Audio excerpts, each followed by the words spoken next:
Yeah, so podcast number 23, and this is probably a different direction we're almost going with this podcast. We've done a lot of interesting stories, but there's probably no better time to do a podcast about politics than just after the election that's gone on here. So I just wanted to welcome on, and thanks for coming as well and taking time out of your schedule to do so, Tom. Tom, you're a Lib Dem Democrat covering the Nottingley, Ferrybridge sort of area as well. Yeah. And you this election as well, you've actually had a lot of votes as well from this area, haven't you? You know, according to the stats, these are the stats by the way, 3,147 votes. Yeah, so it's up quite substantially on what we got last time round, which was in the 600s. Right, okay. And which is a massive achievement, and let's just put it into context as well. You beat the Conservatives, you beat the Brexit Party, and you came second as well in the elections, didn't you? Yeah, in my council ward, which is Nottingley and Ferrybridge, we got 1,300 votes there. We're second to Labour over in my patch, which was quite surprising. Yeah. Considering it's an area that obviously voted 70% to leave, it was really, really sort of heartwarming to see that people locally in my towns wanted to put a trust in me. Which is a big thing as well, and it's, for me, it's there's two types of voting which we spoke about earlier. There's national voting, and there's kind of voting for the person who's going to represent you in the area that you live in as well, and it looks as though you've had a lot of success in gaining a lot of votes from there. Why do you think it sort of increased? Is there something in particular that you've done that you feel that people are putting the trust in you in terms of wanting them to represent you in their local constituency? Or yeah, so I think one of the things that I've noticed over the last 6-7 months now, I've been a local councillor for people in my area, is that people just haven't had anyone ever come out, knock on their doors and speak to them before. There's been quite a sort of gap there, a sort of democratic deficit where the system's not been functioning quite right. I know the other week I was out knocking on doors trying to speak to people, and spoke to a lady who was in her 80s, and she'd lived in Ferrybridge for, I think she had nearly 60 years, all of her adult life. And in that sort of 50-60 years she'd been there, she'd never once had anyone communicate with her, whether it be a councillor, an MP, any sort of representative in any shape, way or form. So I think the fact that in an area that was once taken sort of as a rock solid Labour area, the fact that there's now someone out there who's actually speaking to residents and getting stuff done as well, it's sort of cutting through, and hopefully going forward we'll see more of that. So I was just going back a little bit first. What made you get into politics, Tom? Because was it something at a young age that you always thought you would do, or was it something you just kind of fell into? Or so even when I was in high school, I always had like a little bit of an interest in politics. It was something that I'd watched sort of the TV debates when they were on in 2010, which was the first time that I ever sort of took notice and sort of got interested. I wasn't old enough to vote at the time, so tried to persuade my mum to go out and vote how I wanted her to vote. She says she did. She said that she voted Liberal Democrat in 2010, but whether she did or didn't, I don't actually know. I don't know if I quite trust her on that one. And then it wasn't really until I moved to university, so I moved up to Newcastle for university, and because that was a city, and it's sort of quite an urban area with lots of students, lots of middle class young professionals as well, a whole range, diversity of people. It was never really an area that was considered a safe, whether it be at local council level or even at parliamentary seat level. So when I went to university, it was actually that engagement and discussion for the first time that made me think, oh, well, what are my political beliefs? What are my principles and values that I have? And then sort of reflecting and looking back at home, I'd never really sort of even considered, like, how do the bins get emptied? Who sort of fixes the potholes? Who provides a swimming pool? Like, where do all these services come from? And who's accountable for them? So, yeah, it sort of spiraled, it sort of escalated quite quickly. I joined the Liberal Democrats in 2017 and then was elected up in Newcastle for a 1-year term, moved home in January to take a job at the University of York, and then was elected at home in May this year. But it was just the principles that I sort of hold dear, of the fact that people should have representation and we should be holding whoever it is who's in power to account. And I just felt that hadn't been done, particularly at Wakefield Council, ever. So you were kind of, at a very young age, you were quite you kind of knew that was probably going to be the pathway, or you want to have that kind of involvement in what you do. Just one of the questions I'm going to ask is, how much of your personality determines what political leaning you go towards? Is it an instinctive personality, or do you think you can be just, it's how you're educated over time? I think it's a mixture of things. So for me, one of the things that I found genuinely the most useful was back in, I think it was even in like 2010, it started, they have one of the websites which is like Vote for Policies Not Personalities, and that sort of lays out all the different party policies across different areas like crime, across immigration, across health, across whatever it is, economy, and it lists all the party policies, but you don't know who they belong to. So like, I often even now will go back, it's a little bit difficult now because I know party policies and who they belong to. But that to me, like when I sort of started filling those out in like 2010 and then 2015, like the sort of always about half, if not 2/3 of the sort of policies that I'd be going for were Liberal Democrat policies. And I think for me, like I've always sort of just thought about, it's about common sense policies that ultimately, like on paper, you look at it and you think, yeah, that's sound, that's going to get stuff done. And I think that's sort of why I ended up where I did, just out of sort of evidence-based reasoning rather than sort of ideological sort of principle. Do you find that, because politics now, especially with social media, seems to be almost the most talked about thing on Facebook, you know, the especially with the campaign and leading up to it, everyone has a very strong emotional point of view. If you talk about things that other people are interested in, that maybe like things like sport and football, people have a viewpoint. If you're a Manchester City supporter or a Man United supporter, you probably disagree, but they don't really get as angry as what they do when it comes to politics. How much do you think is it like a popularity contest? Do you think a lot of people are just basing the votes on popularity, or do you think there's a lot that base the votes on policies, like you said? I think it's difficult, and I think one of the things that I've sort of learned over the course of this general election is when you actually knock on someone's door and will go straight away instinctively, I'm voting Labour or I'm voting Conservative. Like, as long as you don't just go, okay, see you later, because you know, do you know what I mean, they're no use to you in effect. If you actually stay there, take the time to speak to them and go, well, why? Like, that's where you get some of the really most interesting conversations. I mean, it's a stereotypical sort of response that you get from quite a lot of people, particularly around areas like Pontefract, Normanton and Castleford, is, oh, I'm voting Labour because my mum did and my dad did and their parents did and their parents did. And you sort of say, well, why? And we're like, oh, I don't know. And it's about having those conversations. And I think when you do speak to people, when you find out what matters to them, like then I think people are open, but I think, like you said, is now in the sort of situation where people might shout you down before you can get to that point. And I think sometimes it's just a case of people forget that everyone in politics is a person too, and we all have feelings, we all have families, we all are just trying to do what we think's best. And sometimes I think there's a bit of a wall that's been put up there where people sort of demonise and sort of make out you sort of trying to be in it for yourself when most, I'd say the vast majority of people aren't. Who's got the worst name, an estate agent or a politician? I don't know. It's a difficult one. When I was at university, I did work as an estate agent for 4 did you? years as well, so I think I'm definitely the worst of both, aren't I? But like you say, I think a lot of people, and people like yourself,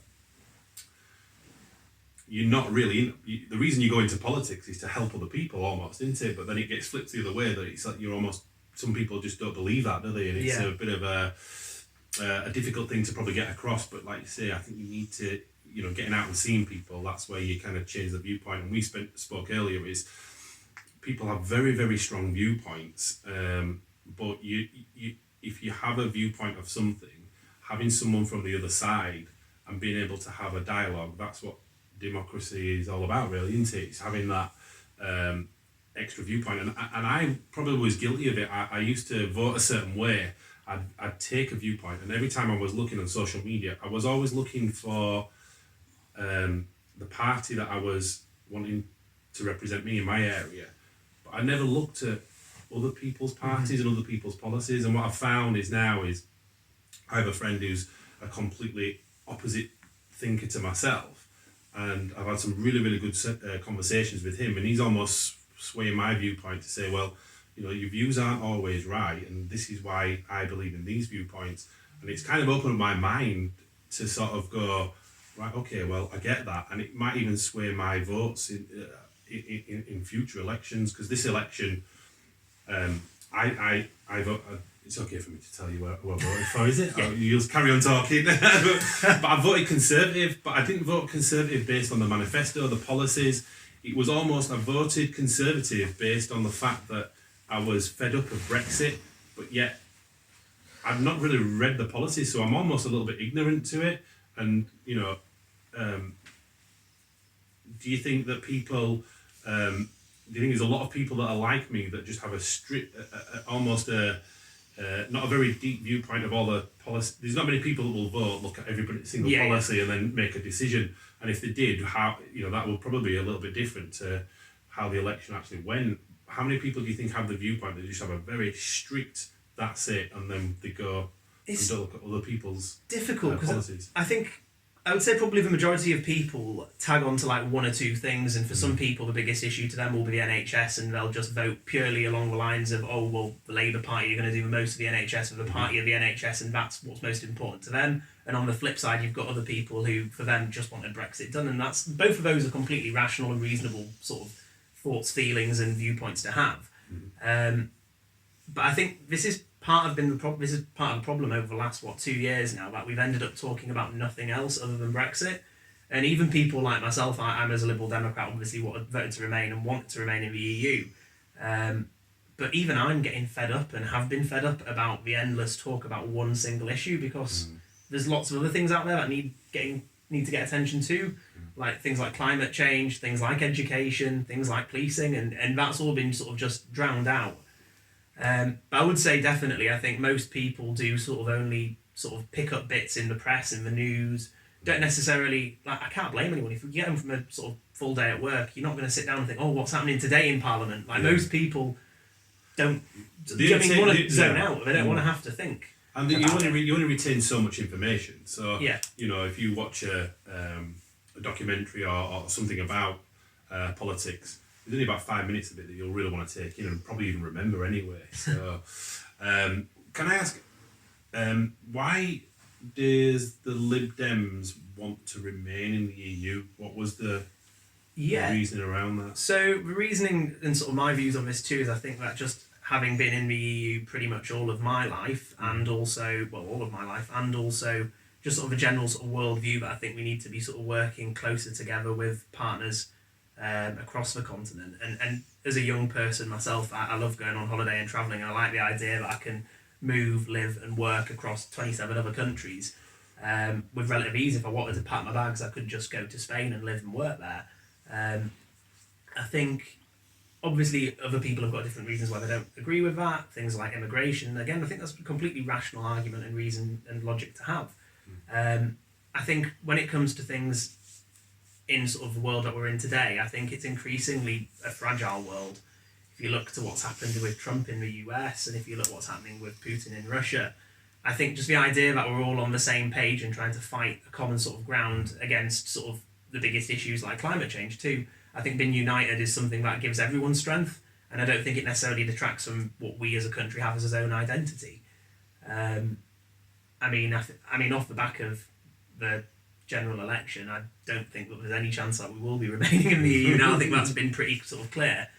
But it's going to be interesting, and it'll be difficult, I think, to try and get some sort of consensus across business, across Parliament, and across sort of different sectors like manufacturing, pharmaceuticals, all these sort of people, like even food, that rely on this just-in-time manufacturing and sort of processes. I don't know how we're going to bridge that gap, but I think we're going to have to. I think from my viewpoint of Brexit, and I probably look at it from a different angle in terms of being a business owner. Now, I always believe that competition breeds innovation. So to be able to compete against people means that if there is competition, you have to become better. If you get a monopoly in a certain sector, there's no real drive to make them be the best that they can. But if they're competitive, if you're not competitive, you'll lose, so you'll lose money. And I had the viewpoint, not necessarily about being united, and I get that, but it was more around, we can make our own laws, and we should compete against Europe, but not more from a business perspective, really. So I always think that competition that obviously breeds innovation. It's good to compete against Europe. Now, people probably Donald Trump, very decisive, And I think if you can get past his personality, when I'm looking at him, I'm thinking he's been combative against other countries, but that means that the costs of goods and services are going to become better and at a better price for the consumer. So I've kind of looked at it at that kind of point of view, and I don't know if that's sort of something that you would agree with or disagree with. It's difficult because, I mean, there's merits to the idea. Obviously, we used to have a lot of industry. We've still got a fair bit in this area. And I know that people have seen, like, over the years, places shut down and sort of deindustrialisation and sort of decline, really, of areas. And we've got a lot to do in terms of economic regeneration in the Wakefield area and sort of Yorkshire as a sort of region. It's difficult, though, because I know quite a lot of people who would like to see jobs coming back here. But it's at the same time, then, if that does end up with a higher price, because, I mean, we're paying a sort of better sort of wage here than factories if they were producing it elsewhere in Europe. It means prices might go up if we've got tariffs from outside. Obviously, that's still to be sort of negotiated. Things might go up. I think it's one of those things. It's almost like a gamble, really. Like, it could pay off and it could not pay off. It's like anything, we don't know until we get there. And you can't really fault anyone for wanting to try and fight for what they believe is better. But And I think as well, Europe, as we come out of Europe, we're almost a really big player in Europe as well. I think we're a big contributor.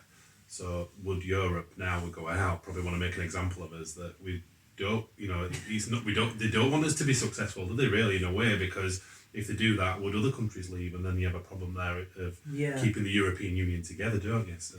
Yeah, I mean, it's certainly a possibility. I think, I'd like to think that now the EU and sort of like the chief negotiators have sort of realised, this is actually happening and we're going to have to make it work whether we like it or not.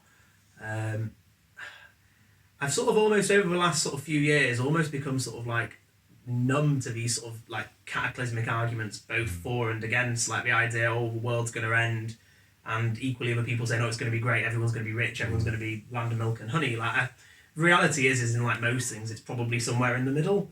I suppose the sort of main sort of things that I'll be looking for is what the impact on just the everyday person's life is.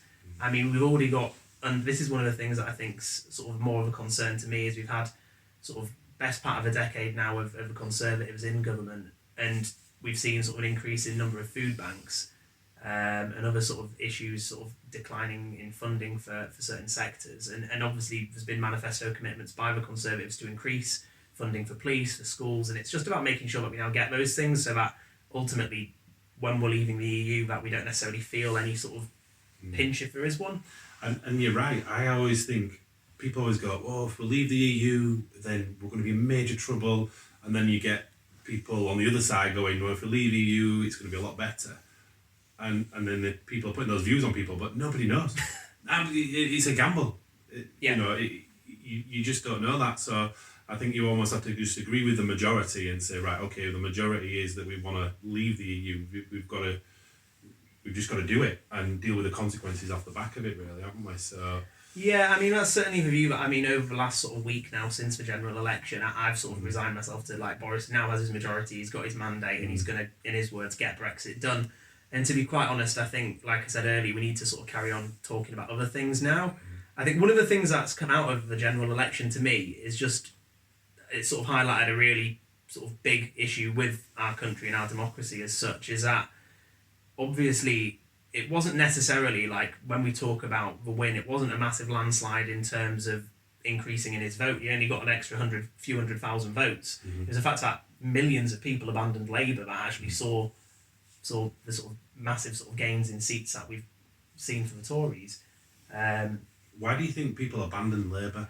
Because there's this Corbynism, isn't there, that we talk about? I don't think fundamentally, like, as much as the left of the Labour Party bang on about wanting to be a socialist country, we're just not a socialist country. We're not there, and I don't think we ever will be. People do you think Corbyn wanted to be?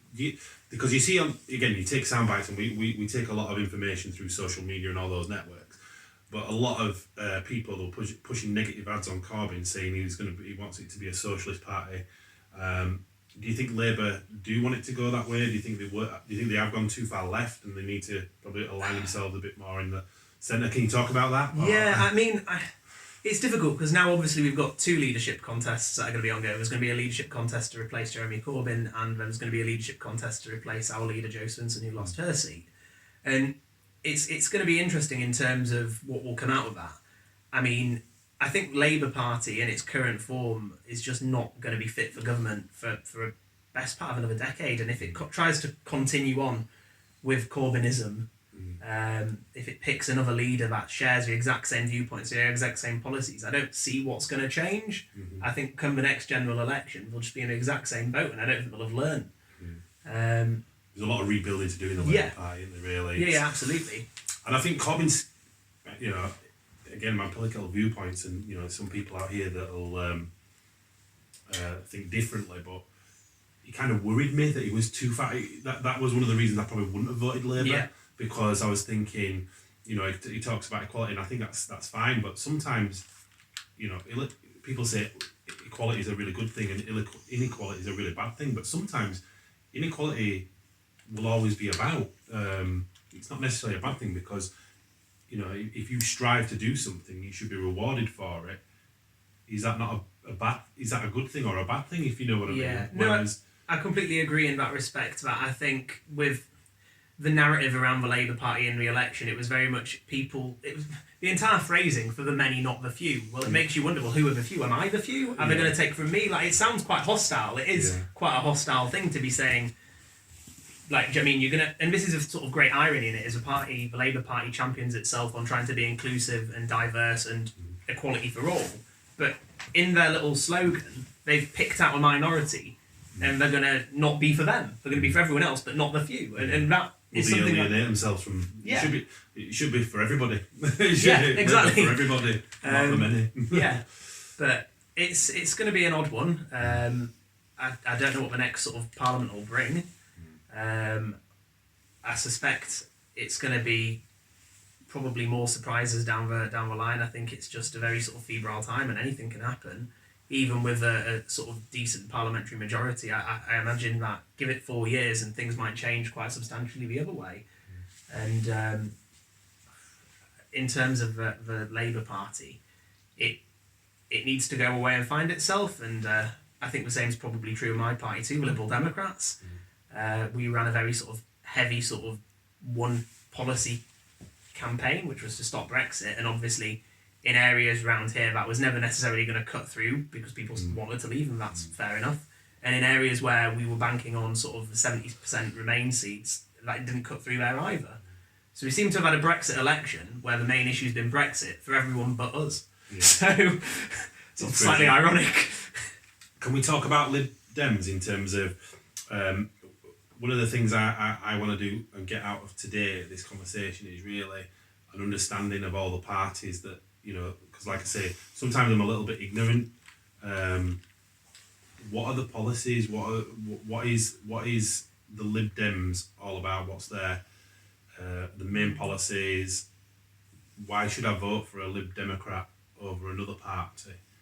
Yeah, so for me, like, the main policies that stick out to me, we had, in my view, it was the best manifesto, obviously, in the general election. But one thing that's sort of been a common theme throughout and sort of underpins our values is about localism, about making sure that we sort of, and we used to be known as a party of local government, and sort of getting back to that base, fixing sort of the small things first, because it's sort of, you've got to learn to walk before you can run. And for me, sort of the reason I sort of rabbit on about local government so much is, for many people, it's the most visible part of politics. It's the council emptying your bins, it's the dog mess on the pavement, it's all those not so glamorous bits that fundamentally is, when you go out in local elections, that turnout's usually really, really rubbish for. It's those little things, that everyday things, that are the most important to people. I know myself, when I think about it, there was a pothole at the top of my road, and every day on the way to work, it'd be the first thing that I'd hit on the way to work, and on the way home, it'd be the last thing, do you know what I mean, before I got in as well. It'd set my day off to an absolute rubbish start, like that blooming pothole. And on the way back, it'd be like that pothole again. So it's, if you can get little things like that sorted for people, and that's probably going to make a bigger difference to them than whether there's an extra penny on the pound in income tax for the NHS. I totally agree with that. And I think as well, that's what, that, like we spoke about, there's two types of voting. There's, did I vote for, like you say, did people vote for Boris Johnson, someone up here? Well, not technically really, because you can get, your life can be affected more by the local MP that you elect. Yeah, absolutely. But a lot of people don't don't vote that. They vote for the party rather than the person that's going to represent them in the local constituency, don't they? I think that's going to be what will be really interesting. Obviously, around here we had the two Labour MPs were re-elected for Hemsworth and then Normanton, Pontefract and Castleford, and then obviously Labour lost Wakefield to the Conservatives for the first time since the 1930s.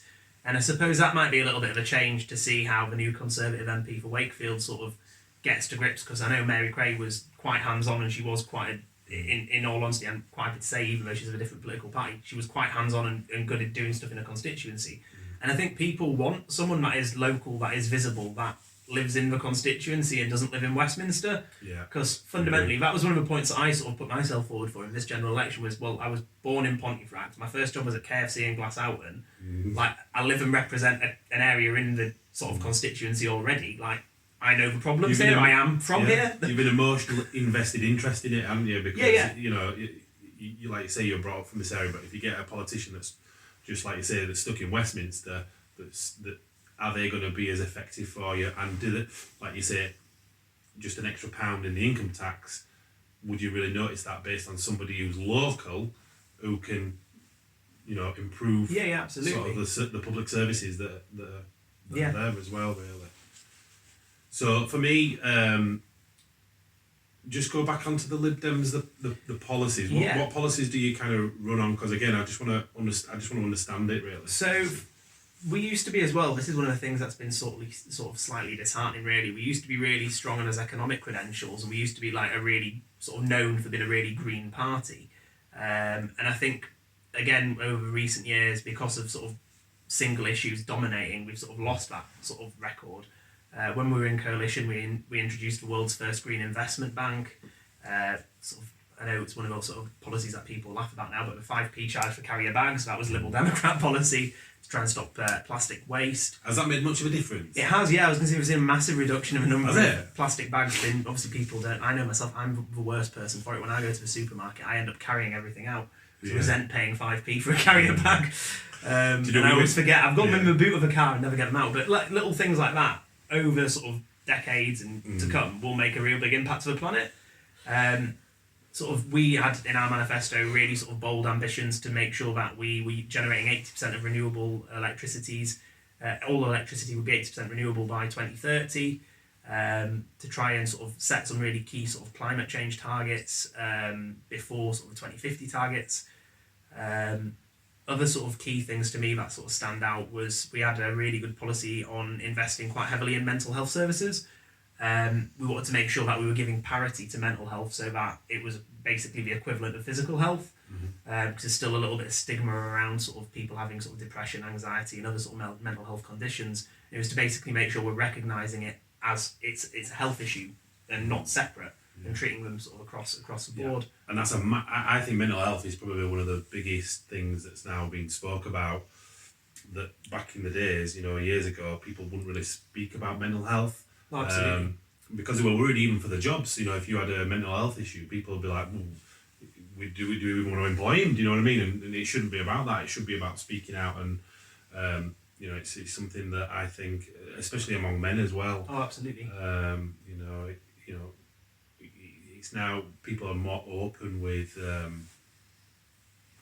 speaking out about it. So it's, for me, it's a good policy to run on as well. Just going back to the 5p bags. We went to Amsterdam, do you remember, in July?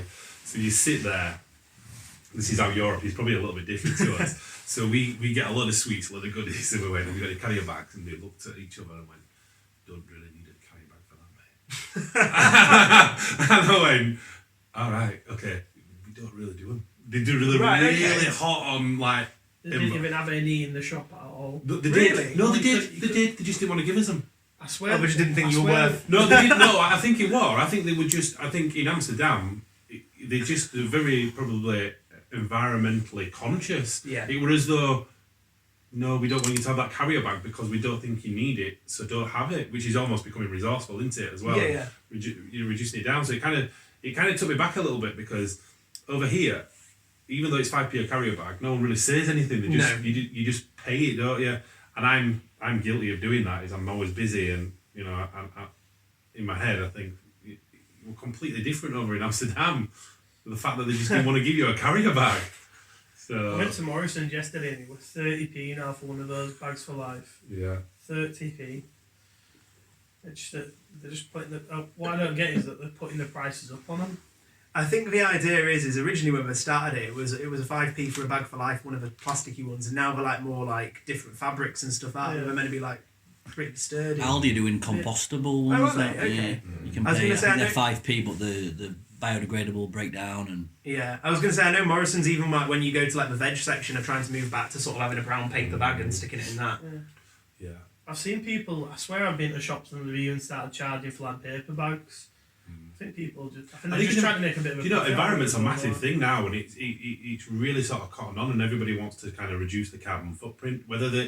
Even if you don't believe in, which is a controversial subject, climate change. You know, are we there? You know, if you do have that viewpoint or you don't, I still think being resourceful is a good thing. Yeah. Even if it isn't, even if you don't believe in climate change, because we're so unresourceful. Yeah. You talk about food banks and things like that. How much food do we throw away? Yeah.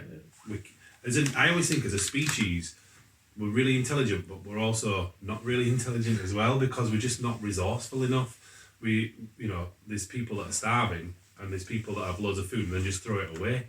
And if you were somebody from an outsider looking in, an alien looking down, Yeah. they'd probably just think, what a bizarre species the human race is. Yeah. And we can't get it right, and we've been going thousands and thousands of years, and yet we do live in a capitalist society, don't we? Yeah. Ultimately, but it's not a perfect thing. But there's nothing for me. There's nothing.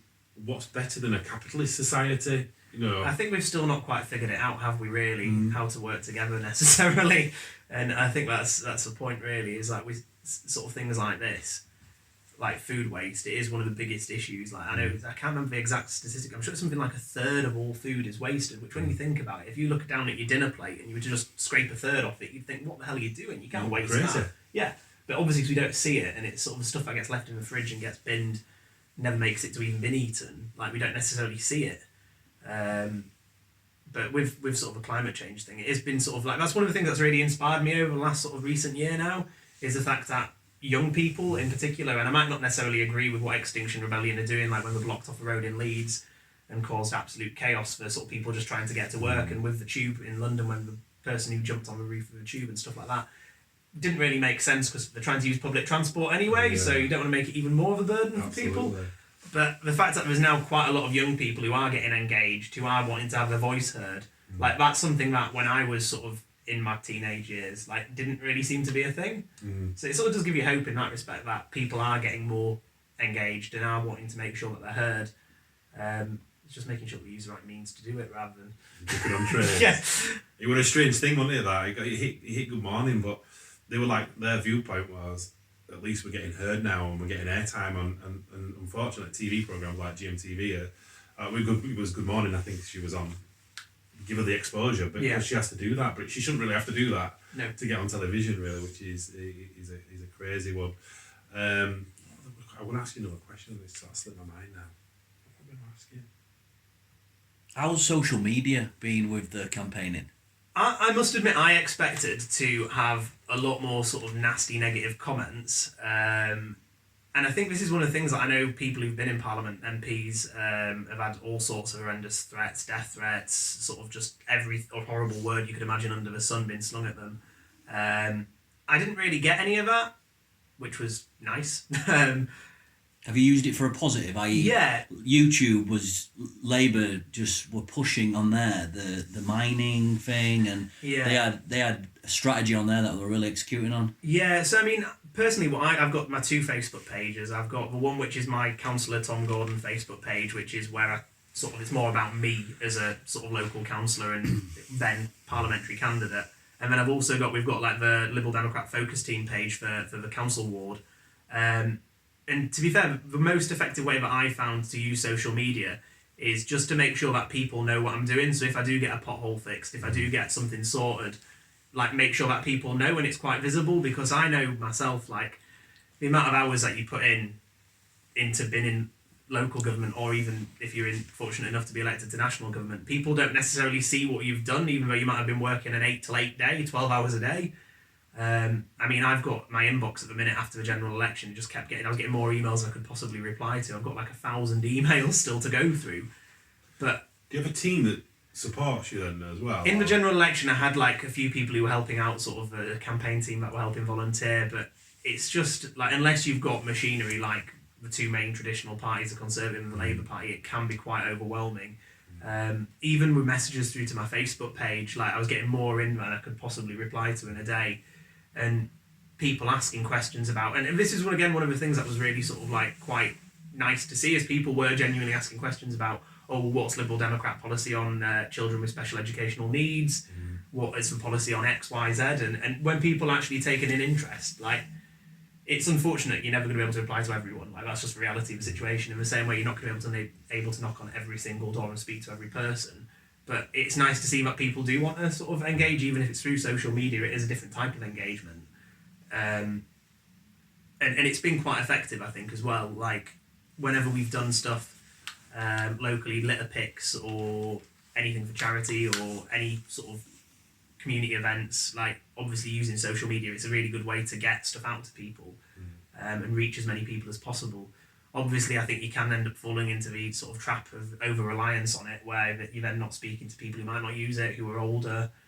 And to be fair, I think that's probably been one of the sort of most successful things that I've done in my council ward, is sticking out like a sort of 2 monthly, 3 monthly newsletter through everyone's door. Like, if you don't use social media, then you can see what we've done in paper. And it's sort of, I think, to me, social media needs to be something that supplements everything else. It's not the solution. We always assume that everyone's on social media. Yeah, absolutely. And not everybody is. But obviously, it's a really effective way to target people. Like, if you know people in a certain category, people who've got degrees, who are in the 20s and 30s, who are, in the sort of London area, they're probably going to be people who vote to Remain. Like, if you want to really pinpoint and narrow down and target people, then social media is a hell of a lot easier to do that than trying to go out and find them in the streets. Yeah, and I think the parties as well, they almost know, they target the people, they don't try and target Labour voters to switch as much. They try and target, I heard that they target people who probably wouldn't vote but would vote Conservative based on a profiling. Yeah, and then they drive it into that, don't they? It's slightly scary. It's sort of Big Brother-esque, isn't it, when you think yeah. about it, when like all the data that parties have on people.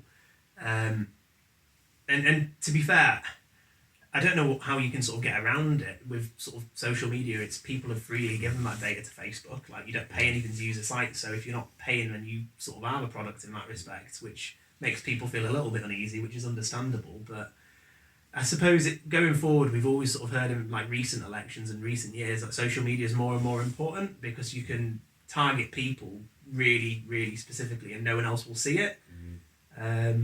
I suppose in that respect, we need to think about how you sort of safeguard, like, there's all sorts of sort of terrifying things people could do with it. I know, and as well, an American-based company has an influence over the election, whether we like it or not, really, because Facebook do it, but do you regulate it? What do you do?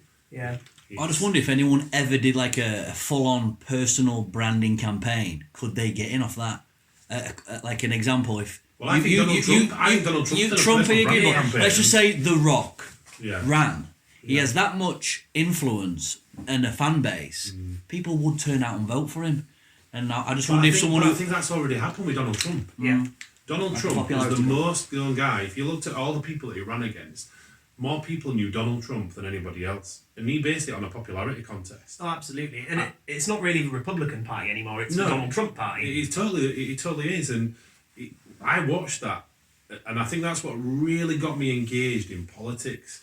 Is I saw him coming in and I thought, how can a guy who's a TV personality go run America? I just thought it was bizarre. I thought, how is the world got to this point? But I thought, I'm going to watch this.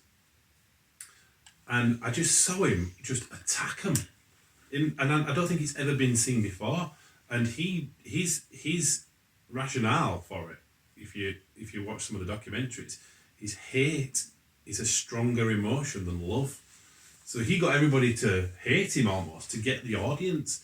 So when he was putting those things out on, like ban Muslims or build a wall, was just off the cuff. Yeah. He didn't actually think that he needed to build a wall. According to what I'd seen on a few documentaries, one of his campaign runners just went, "What about build a wall?" And he basically went, "What a brilliant idea. Build a wall. We'll build that as a slogan." And it was a slogan that drove it. Build a wall. And he kind of did that because he knew that people would go, "Oh, he's racist, he's terrible," but they'd watch him. And every time his viewership was going down through social media, he did something really provocative to drive it back up again. Yeah, I think this is one of the sort of slightly alarming things. So it's like we've ended up with, like you say, it's sort of a TV personality sort of popularity contest. Yeah, and this is again, I think one of the things that for me is more sort of like worrying is the fact that I know myself when I've spoke to people on the door, like if they are really emotionally invested, like you can't, even if you would say to them, "Oh, give them all the facts," is people will go with heart over head in that respect. And how do you combat that? Even if I know, well, you might have voted for whatever it is and that's going to be detrimental to your interests. How do I communicate that to you when you're already emotionally invested in the idea of it? And I think that's really sort of the sort of thing that we're going to have to, as a party, I think all political parties are going to have to sort of try and figure out how to overcome the emotional sort of response. Well, the problem you've got there is every logical decision is based on an emotion to start with, so you kind of almost screw, which it is, that you have to make an emotional based decision and justify it logically. No one ever logically makes a decision, do they really? It's very, very difficult to do it. There has to be some sort of emotion, but logically that logical decision making process has to be almost better if the emotion's there at the start. Oh, because you can provide everyone with the facts and the sort of like the actual knowledge and understanding, but then it's down to them to choose what they want to do with it. And if they've already got their idea, then they'll just throw caution to the wind in that respect. I mean, in defence of Donald Trump, though, when you think about it, although he's mental, some of the stuff that he says, he hasn't started any wars and he's pulled people out of... not yet. Give it time. But when I look at some of the other people, that are probably not... You'd think if someone's going to start a war, it'd be Donald Trump. But he's almost like... He's bizarre. He pulls people out. When's the election again over there? 2020. Yeah. So soon, Next year. Yeah, next year. It's November usually. So Do you think he'll get back in?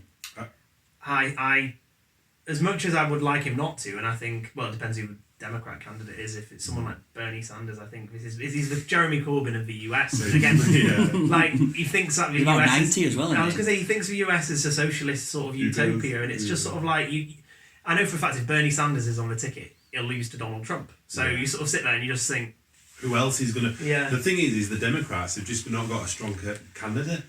Joe Biden, but Trump's already attacking him already, isn't he? I think Trump's pretty much guaranteed to get back in, and I think it'll be interesting to see how he goes about that. I think that this is a sort of slightly alarming thing. He said he's not started a war, which he hasn't in the sort of literal sense, but I think he's started almost a culture war.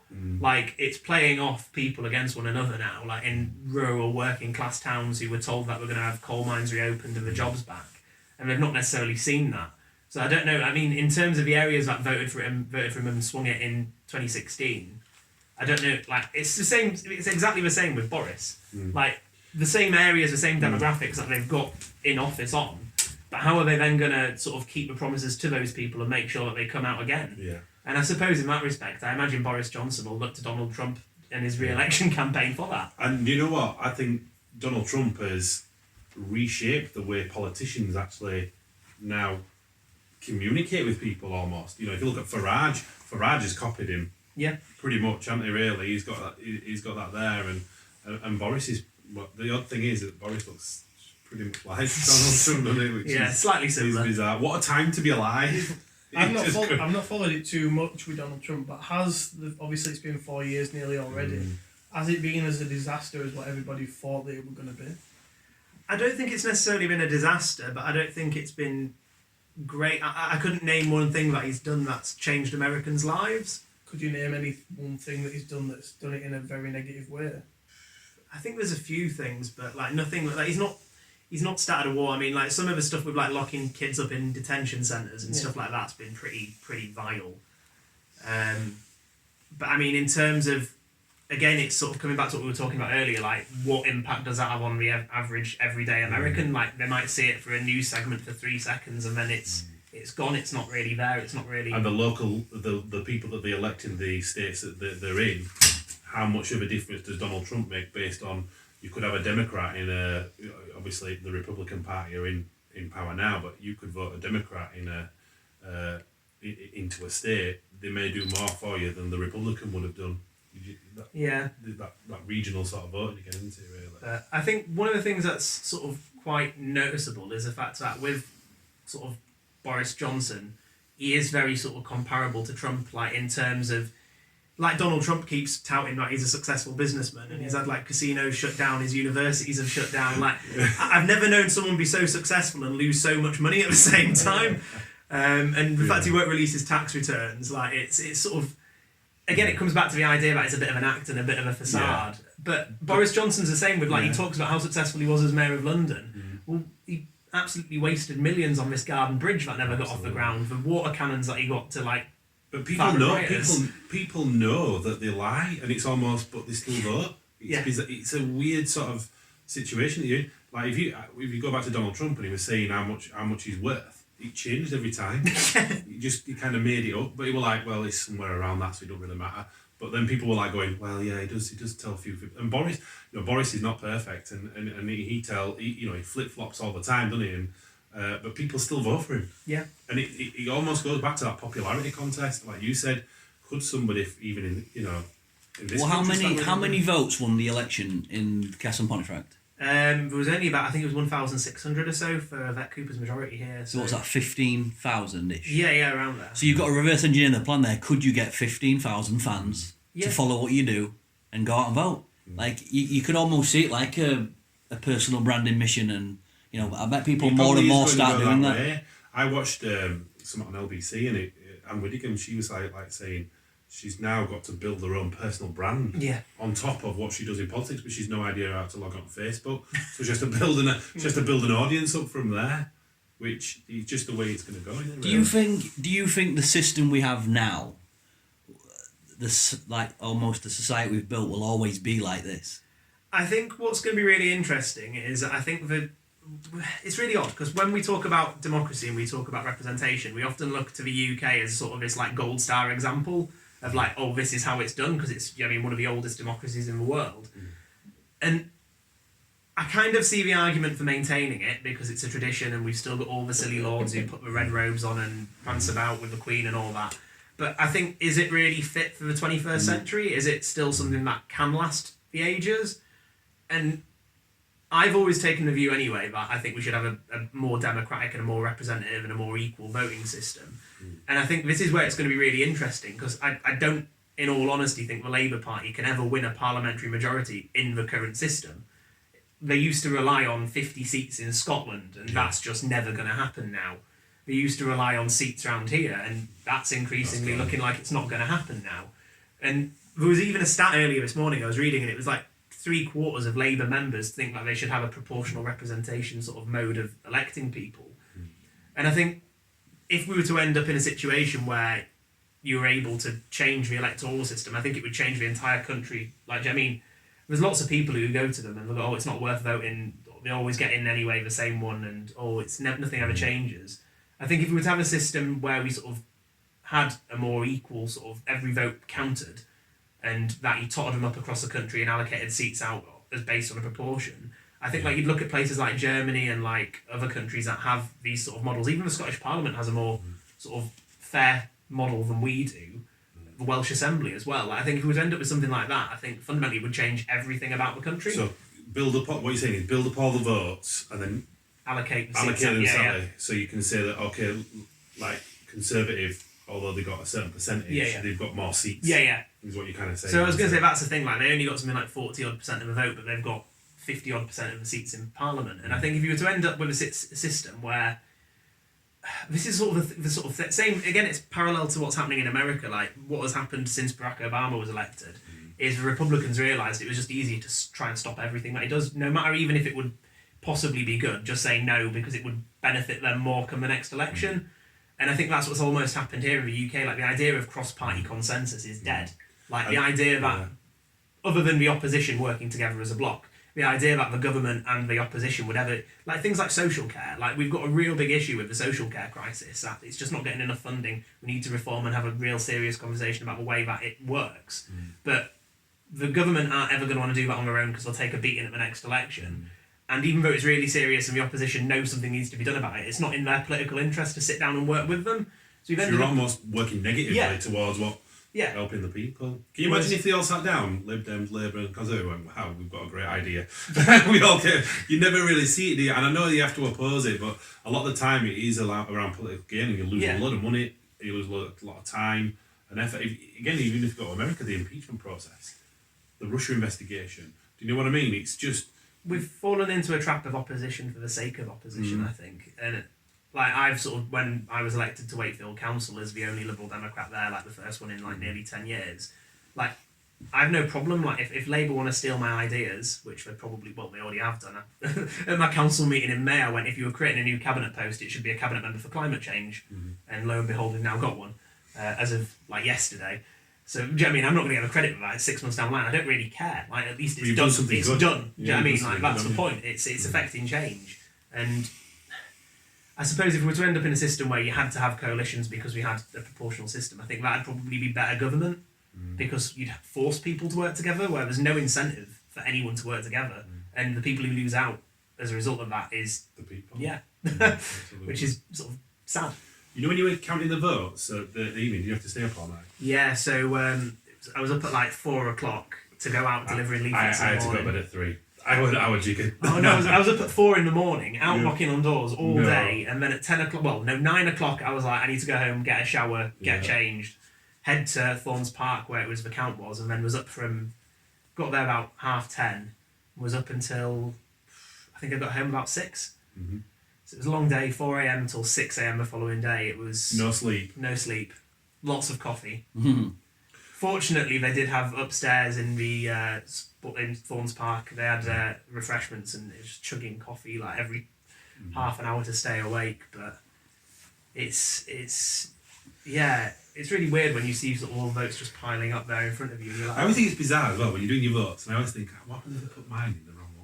I must admit, I always... I sit there going, have you really counted them properly? Yeah. I do a postal vote because obviously I'm polling there. I don't have time to be sort of going to a polling station. I'm always like, what if it doesn't get there? I wouldn't even know. You wouldn't? No, you've got to sort of just rely on... Would it always be a ballot paper? Yeah. Why have they not got it on tape? You know, I don't know. If you think about it, imagine I always think, how much would the election change if you did it online? Yeah. How many more people would vote? Because is it 2/3 of the people vote and 1/3 doesn't? Well, this is the thing. The turnout varies massively across the country. So in East Dunbartonshire, where Joe lost a seat, it was 80%, which is really really high. That's mental. But then in Norman and Pontefract and Castleford, it was 56%. Right. So it's half the people. I was quite fortunate. Was it September, October? I went to an EU summit of young elected local and regional leaders in Brussels to talk about how we can engage people in local democracy. And there was people from across all the EU countries there. There was a guy from Lithuania who was like, oh, it's absolutely terrifying. In local elections, only 1 out of 2 people, 50% of people vote. And I was like, the turnout in the local elections in 2018 in in Nottingham and Ferrybridge was 20%. That's 1 in 5 people, never mind 1 in 2. What time are we on? 15 minutes, plenty of time, keep John. Plenty of time. Yeah, it's absolutely crazy. And when I'm looking as well, I always think, those people that are counting the votes, have they been dodgy? Do they have No, well that's what I was going to say. When you go into an election count, all the candidates can obviously scrutinise what's happening, and then the election team are there sort of keeping an eye on everyone, and you can appoint counting agents as well. So I had a few people who were there for me who were just going around checking what's happening. And one of those people are accountable then? Yeah, there is. It's quite transparent in fairness, and the elections team have been really decent, and they do run a good election. I think it's really commendable to think about how it's a mammoth task. It really is, and particularly when you ended up with a snap election called not planning for it. It's the 3rd election this year. We had locals, the Europeans, and now this. The election staff must be absolutely exhausted. And to count all those votes and give the vote overnight is insane, isn't it? Yeah. When you think about it, paper votes. Yeah. They've all been counted.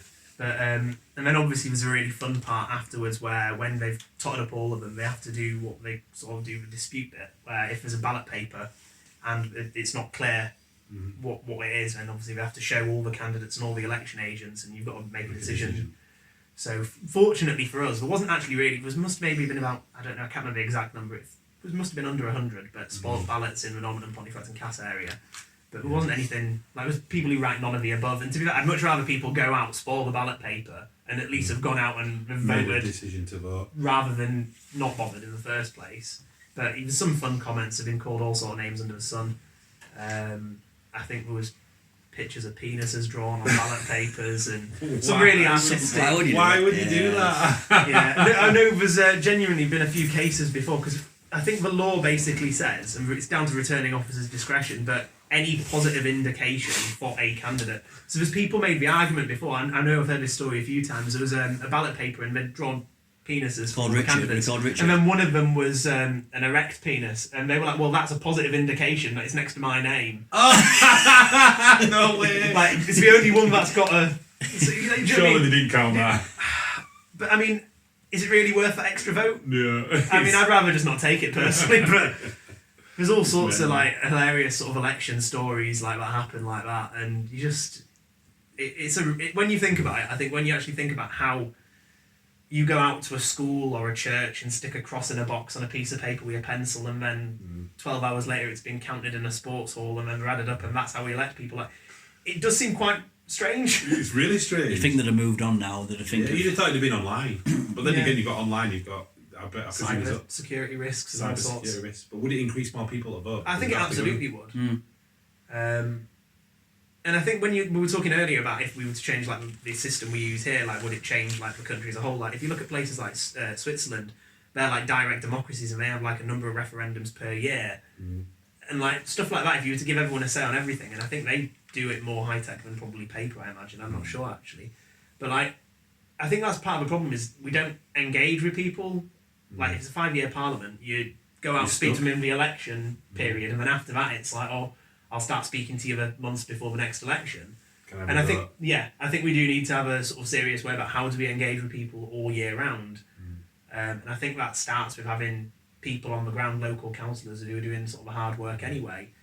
I know some people who've had MPs who they've never seen or heard from, who get elected time and time again, and then equally, but then again, the other side of the spectrum too, you've got MPs who work really hard and then still lose a seat because of a national issue. So it's difficult. I think people are more engaging, and like I say, with social media, more people are aware about politics. And sometimes I see some stuff, and I just think, come on, you know, it's pathetic what you're putting on there. You know, like Corbyn's a communist, do you know what I mean? Terrorist or whatever it is. Really, but at least they're engaging. At least they are having conversations, and it will then obviously, you know, if you get someone else's viewpoint, you get a better opinion of what's right and wrong. Really, so I think it's a good thing. Really. I've enjoyed that one. How long are we in for? An hour. Done an hour. Is there anything else you want to talk about? I don't think so. I've got full council in an hour anyway. All so right, better get back. I'll better get back. No, well, that's going to be an interesting one anyway, because obviously, like I said, with them having lost their MP in Wakefield, and we've got the new leader of the council, Denise Jeffries, taken over. It's going to be interesting, spicy, I think. It's very, very. There needs to be a lot of change now. Isn't it? It's what direction you go in as well. But I just want to thank you for coming in. I really appreciate your time, Tom, and thanks for sharing sort of some of your viewpoints as well. But this is podcast number 23, and it's Tom Gordon. Appreciate your time. Thanks very much. Thanks for having me. And I wish you all the best in the future. Cheers.